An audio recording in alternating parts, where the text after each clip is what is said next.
Good morning, good afternoon, or good evening. My name is Sergeant First Class Bailey. I work here on Camp Humphreys, Korea. I'm the law enforcement NCO for 8th Army.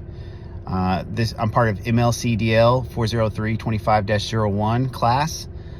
This is an unclassified brief, and this is an informational briefing on one of the saddest moments of my non-commissioned officer career. So I got voluntold to serve as a third-year drill sergeant. So the normal term of duty is 24 months.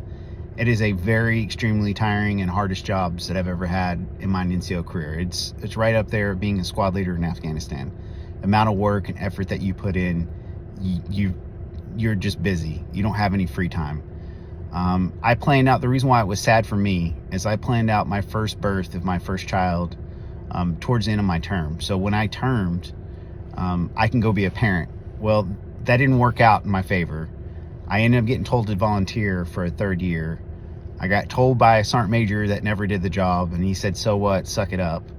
I didn't complain when I get it. There was other people that complained and they got out of it, but I just didn't complain. I was like, we're NCOs, we do NCO things. We just, push through it, right? It got to the point where it became sad for me is when my child was born, after that little short maternity leave, I had to go push troops. And so I was never home, from 4 a.m. till 2100 night, I wasn't there. And so my wife is doing it all by herself. And so we had no family nearby. So here we are, it's July 4th weekend, the baby's 3 months old. I'm in a barracks working CQ and I'm watching fireworks in the distance. I have friends that were able to term and leave, and I'm still stuck as a drill sergeant. It took a lot of me when I ended up going to my first NCOS 6 months after that, which was senior leader course, not to look at some of those NCOs and ask the question of, why didn't you volunteer? Why did you not get selected for drill sergeant duty? How come I got selected? Why do I have to do a third year when you've never done it at all?